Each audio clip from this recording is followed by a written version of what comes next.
नमस्कार, मैं मनीष स्वागत करता हूं आपको अपने इस यूट्यूब चैनल पे। दोस्तों, कल के डेट में एक साउथ वेस्टर्न रेलवे की तरफ से 18 आप देख सकते हैं 18/10/2023 के डेट में एक लेटर निकली है जो कि काफ़ी आप कह सकते हैं कि गलत है और इसका अपन लोग कंडेम करते हैं। कहने का मतलब ये है कि अगर ऐसा अभ्यर्थियों के साथ हो सकता है तो क्या जो रेलवे में जॉब कर रहे हैं या कोई भी सेक्टर में जॉब कर रहे हैं, सरकारी अधिकारी हो या कर्मचारी हो, क्या उनके साथ ऐसा नहीं होना चाहिए कि एक कुछ ऐसा अनवांटेड वर्ड अगर बोल दिया जाता है तो क्या उनकी नौकरी ले ली जाए?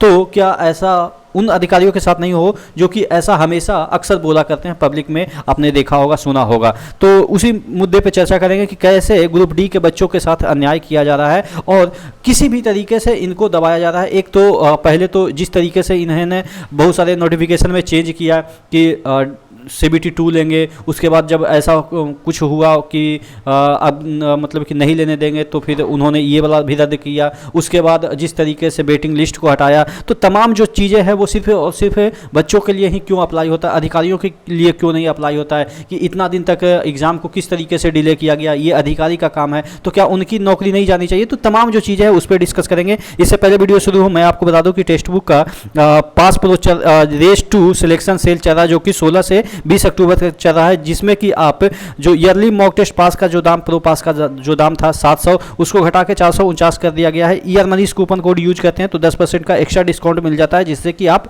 404 रुपया में खरीद सकते हैं। इंडिया का कोई भी एग्जाम हो, तकरीबन 70,000 प्लस आपको मॉक टेस्ट मिल जाएंगे। यहाँ पे 10 लाख प्लस एक्टिव यूजर मिल जाते हैं। तो यहाँ पे आपको एक्चुअल जो क्या कंपटीशन है मार्केट में वो आपको पता चल जाता है। जल्दी से इस ऑफर को ग्रैब कर लीजिए क्योंकि 20 अक्टूबर के बाद ये ऑफर खत्म होने वाला है। नीचे डिस्क्रिप्शन बॉक्स में इसका लिंक दिया हुआ है, जल्दी से ग्रैब कर लीजिए क्योंकि रेलवे के तमाम एग्जाम इसमें कवर ऑलरेडी हो चुके हैं। ठीक है, तो मैं बात कर रहा था कि ये जो लेटर निकला है इसमें क्या क्या चीज़ें हैं जो कि आपके लिए गलत हो सकती है और क्या ऐसा होना चाहिए, आप ही बताइएगा। देखिएगा, attention of all candidate of जो CEN RRC 01/2019, कहने का मतलब यह है कि ग्रुप डी के कैंडिडेट के लिए ये वाला जो चीज़ें हैं वो दिया गया है, ये notification. It has been observe that candidate have been communicating with senior officer of south western railway over mobile email seeking information about date of document verification और स्टेटस ऑफ पोस्टिंग। कहने का मतलब ये है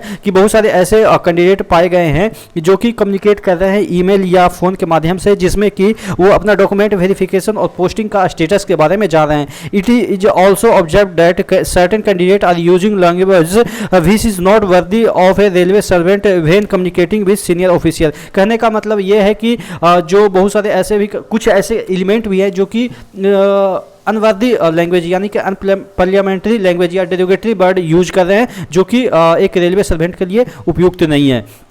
उसके बाद इसमें पैराग्राफ में दे रखा है, please note that your offer letter यानी कि अपॉइंटमेंट वगैरह जो है वो आपको ईमेल वगैरह से सेंड कर दिया जाएगा कि please keep visiting official website, यानी कि ऑफिशियल वेबसाइट हुबली का विजिट करते रहिए। इसके बाद इस पैराग्राफ में दे रखा है जो कि काफ़ी कंडेमफुल है, वो है also RRC SWR would like to bring you your notice of cases where candidate who have been used unparliamentary language has been identified and their candidature has been dropped for the said notification. कहने का मतलब ये है कि कुछ ऐसे लोग हैं जिनका कि आइडेंटिफाई कर लिया गया है और उनको पैनल से हटा दिया गया है या जो है वो आपका जो है वो कैंडिडेचर है वो रद्द कर दिया गया है। तो कहने का मतलब ये है कि जब भी आप कम्युनिकेट करें, जब भी आप फ़ोन करें तो अपना जो एक्चुअल है वो नाम या रोल नंबर वगैरह ना बताएं, जिससे कि वो बाद में आपके लिए परेशानी कर सकते हैं। देखिए, यहाँ पे इंडिया में यही होता है कि उन्हीं को दबाया जाता है जो कमज़ोर है। क्या अगर ऐसा है कि अगर आप अनपार्लियामेंट्री लैंग्वेज यूज करते हैं तो आपके जीवन के साथ वो खेल सकते हैं, यानी कि आपको नौकरी नहीं दे सकते हैं।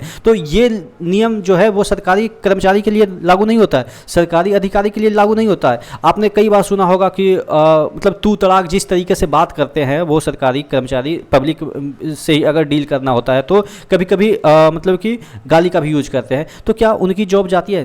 कभी कभी अगर आप एक्सट्रीम केस में लेके जाएं कि किसी ने केस भी कर दिया उस ऑफिसर पे, तो ज़्यादा से ज़्यादा 1 दिन का सस्पेंशन होता है या 2 दिन का सस्पेंशन होता है या कहीं ट्रांसफ़र हो जाता है, इतना ही होता है। लेकिन क्या उनकी जॉब जाती है? नहीं जाती है ना। और यहाँ पे बच्चों का जॉब ले रहे हैं और वो भी किस प्रकार के जॉब, जो कि सबसे निम्नतम जॉब है सरकारी कर्मचारी। सरकारी में सबसे निम्नतम क्या है? 1800 पे ग्रेड, और उसकी जॉब के लिए पीछे ये पड़े हैं। तो कहने का मतलब ये है कि मतलब कि आप अगर करें तो अच्छी बात है, हम करें तो कम मतलब कि ज़िंदगी से खिलवाड़ करेंगे आप हमारे साथ। तो कहने का मतलब ये है कि इस तरह के जो चीज़ें हैं वो नहीं होनी चाहिए। हालांकि आपको डेरोगेटरी वर्ड यूज नहीं करनी है, लेकिन क्या होता है ना कि बच्चे भी परेशान हैं। जिस तरीके से आपने देखा कि 2018 की वैकेंसी, 19 की वैकेंसी अभी तक खींची जा रही है, अभी तक खींची जा रही है, 5-5 6-6 साल हो रहे हैं, अभी तक जॉब नहीं मिली है। तो क्या करें, बच्चे परेशान तो हैं, अब फ्रस्ट्रेशन लेवल हाई है, बच्चे का 35 साल हो गया है, अभी तक कुछ जॉब नहीं मिला है, बच्चे के बच्चे हो गए हैं कहने का मतलब। तो कहने का मतलब ये है कि उनका फ्रस्ट्रेशन लेवल अधिकारी को समझनी चाहिए।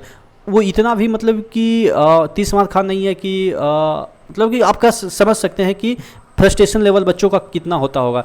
तो एक दो फ़ोन कॉल अगर ऐसा चला जाता है, देखिए हर एक जगह कुछ ना कुछ ऐसे एलिमेंट होते हैं जो कि इस तरीके के होते हैं, लेकिन उसकी वजह से आप मतलब कि इस तरह के कदम नहीं उठाएं कि उसके बैकग्राउंड पे भी असर पड़े, यानी कि उसके भी फैमिली होंगे जो बच्चे ने ऐसा किया होगा। गलती से हो ही जाता है, गलती क्या फ्रस्ट्रेशन लेवल पे हो ही जाता है। आप क्या समझते हैं नीचे कमेंट बॉक्स में कमेंट करके जरूर बताइएगा। नेक्स्ट वीडियो में मिलते हैं, तब तक के लिए जय हिंद।